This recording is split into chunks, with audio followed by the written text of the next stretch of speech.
आज हम सीखने वाले हैं डेरिवेटिव ऑफ इम्प्लिक्ट फंक्शन, मतलब किसी भी इम्प्लिक्ट फंक्शन का डेरिवेटिव कैसे निकालते हैं। तो सबसे पहले हमें ये समझना होगा कि आखिर इम्प्लिक्ट फंक्शन होता क्या है। तो इस चीज को समझने के लिए पहले ये दो टर्म समझिए कि हमारा जो वेरिएबल होता है वो दो पार्ट्स में डिवाइडेड होता है। एक होता है इंडिपेंडेंट वेरिएबल और एक होता है डिपेंडेंट वेरिएबल। ओके, ये दो टर्म्स में डिवाइडेड होता है। तो वो फंक्शन, उस तरह का फंक्शन जिसमें मैं इंडिपेंडेंट वेरिएबल को डिपेंडेंट वेरिएबल के टर्म में रिप्रेजेंट कर सकूं, तो उस तरह के फंक्शन को हम लोग बोलते हैं एक्सप्लिक्ट फंक्शन। क्या बोलते हैं? एक्सप्लिक्ट फंक्शन। और जिसमें मैं ये चीज ना कर सकूं उसे हम लोग कहते हैं इम्प्लिक्ट फंक्शन। ओके, मीन्स अगर मैं एक वेरिएबल को दूसरे वेरिएबल के फॉर्म में रिप्रेजेंट कर सकता हूं तो उस तरह के फंक्शन को हम लोग क्या बोलेंगे? एक्सप्लिक्ट फंक्शन। वो इक्वेशन जिसमें मैं एक वेरिएबल को दूसरे वेरिएबल के फॉर्म में रिप्रेजेंट नहीं कर सकता तो उस तरह के फंक्शन को हम लोग बोलेंगे इम्प्लिक्ट फंक्शन। तो इसे एक एग्जांपल से समझते हैं ताकि आपको एक बेटर अंडरस्टैंडिंग मिले। तो सपोज मैंने एफ कंसिडर किया कि मीन्स मैंने एक इक्वेशन ले ली कि x square plus y minus का y x cube equals to 0। Suppose ये मैंने एक इक्वेशन ली। ओके, अब मैं क्या कर रहा हूँ, यहाँ से y कॉमन निकाल रहा हूँ, x square plus y common निकाल लेते हैं। यहाँ क्या बचा? 1 minus x cube equals to 0। तो y 1 minus x cube equals to क्या हो जाएगा? माइनस का एक्स स्क्वायर। तो y इक्वल्स टू माइनस का एक्स स्क्वायर अपॉन में 1 माइनस एक्स क्यूब। यहाँ पे क्या हो रहा है कि मैं एक वेरिएबल को दूसरे वेरिएबल के टर्म में रिप्रेजेंट कर पा रहा हूँ। तो इस तरह के फंक्शन को हम क्या बोलेंगे? एक्सप्लिक्ट फंक्शन। ये किस तरह का फंक्शन है? एक्सप्लिक्ट फंक्शन। अब मैं एक और फंक्शन लेता हूँ। सपोज मैंने ले लिया कि x cube plus y square plus 4bxy equals to 0। Suppose something मैंने ये लिया। अब मैं वापस से सेम चीज करता हूँ, एक वेरिएबल को दूसरे वेरिएबल के टर्म में रिप्रेजेंट करने की कोशिश करता हूँ। तो ये यहाँ से y कॉमन निकालने पे क्या बढ़ जाएगा? 4bx equals to 0। तो y इक्वल्स टू माइनस का एक्स क्यूब अपॉन में y प्लस 4bx। अब यहाँ पे मैं एक वेरिएबल को दूसरे वेरिएबल के टर्म में रिप्रेजेंट नहीं कर पा रहा हूँ। यहाँ पे भी y रह जा रहा है, यहाँ पे भी y रह जा रहा है। मीन्स अगर मैं x और y को सेपरेट कर पा रहा हूँ तो उस तरह के फंक्शन को हम लोग बोलेंगे एक्सप्लिक्ट फंक्शन। और जिसमें ये चीज पॉसिबल नहीं है उस तरह के फंक्शन को हम लोग बोलेंगे इम्प्लिक्ट फंक्शन। तो आप समझ गए होंगे कि इम्प्लिक्ट फंक्शन क्या होता है।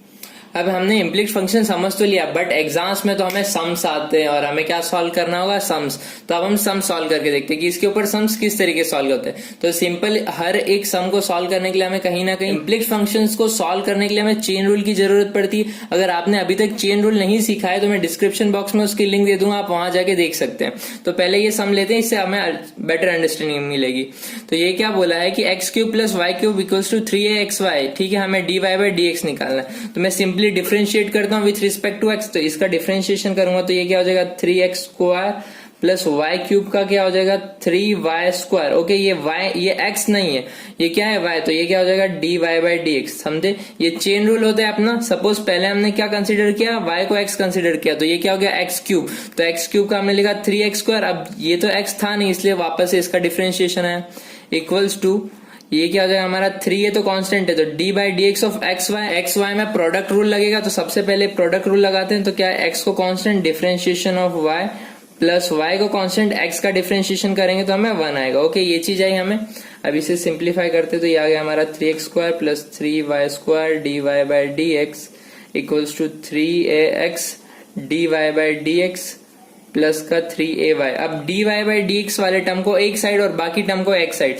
तो ये मेरा क्या हो जाएगा? 3y स्क्वायर माइनस का 3ax dy by dx equals to 3ay minus का 3x स्क्वायर। तो यहां से मेरी dy बाई dx की क्या वैल्यू आएगी? dy by dx equals to मेरा आ जाएगा 3ay माइनस का x स्क्वायर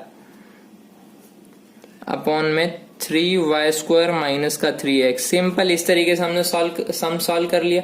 तो आपको समझ में आ गया। अब इसके ऊपर और सम्स देखते हैं।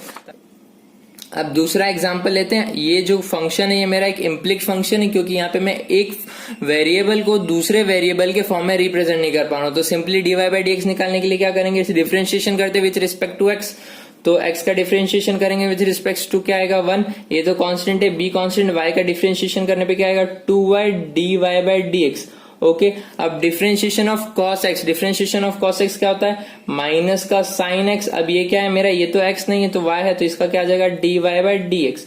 ओके क्लियर यहाँ पे ये चीज। अब सबको dy बाई dx वाले टर्म को एक साइड, बाकी टर्म को एक साइड, तो ये यहाँ से मेरा क्या हो जाएगा b2y प्लस का साइन y मल्टीप्लाई में dy by dx equals to minus है। मैंने सिंपली इस टर्म को इस साइड ले लिया और ये वाला ए वाला जो टर्म था उसको इस साइड भेज दिया। ओके तो ये चीज आ गई मेरी। अब यहाँ से मैं सिंपली dy बाई dx की वैल्यू निकालूंगा, माइनस a 2by प्लस का साइन y। सिंपली ये हमारा इजीली सॉल्व हो गया। ओके बहुत सिंपल है। अब एक और सम देखते हैं, इससे हमें और अच्छी अंडरस्टैंडिंग मिल जाएगी। हमारा क्वेश्चन क्या गिवन है, sine square x plus sine square y equals to 1। अब हमें क्या निकालना है, dy बाई dx निकालना है। तो सिंपली डिफरेंशिएट करते हैं। तो ये क्या है, पहले एक्स स्क्वायर है, एक्स स्क्वायर का डिफरेंशिएशन क्या था 2x मीन्स 2 साइन एक्स। अब साइन एक्स का डिफरेंशिएशन क्या होगा, जिसे एक्स माना था, पहले क्या किया मैंने कि साइन एक्स को एक्स माना। ओके तो ये क्या हो गया मेरा एक्स का स्क्वायर, एक्स का स्क्वायर क्या होता है 2x। अब जिसे एक्स माना था उसका डिफरेंशिएशन, हमारा चेन रूल लग रहा है, तो साइन एक्स का डिफरेंशिएशन क्या होता है cos x, फिर एक्स का डिफरेंशिएशन 1, तो खत्म। अब यहाँ बढ़ते हैं वापस से सिमिलरली इसको एक्स स्क्वायर माना, तो एक्स स्क्वायर का क्या हो जाएगा 2x मीन्स 2 साइन y। अब यहाँ पे तो क्या है एक्स स्क्वायर का हो गया हमारा 2x। अब जिसे x माना था साइन y का आ जाएगा हमारा cos y, differentiation of sine is cos। अब यहाँ पे y है तो क्या आ जाएगा मेरा dy by dx equals to 0। Okay अब dy बाई dx वाले टर्म को एक साइड, बाकी टर्म को एक साइड, तो ये हो गया 2 sine y cos y dy by dx equals to minus का 2 sine x cos x। Simple, ये 2 गया मेरा, तो मेरा dy बाई dx क्या आया, ये आया मेरा माइनस का sine x cos x upon में sine y cos y। Simple, यहाँ मेरा सम सॉल्व हो गया। कितना इजी था, कुछ नहीं करना है, सिंपल चेन रूल लगाना है, dy बाई dx को एक तरफ, बाकी सब चीज को एक तरफ, और खत्म, हमारा आंसर आ गया। Okay, I hope you understand all the concept well. So if you like it, then subscribe it.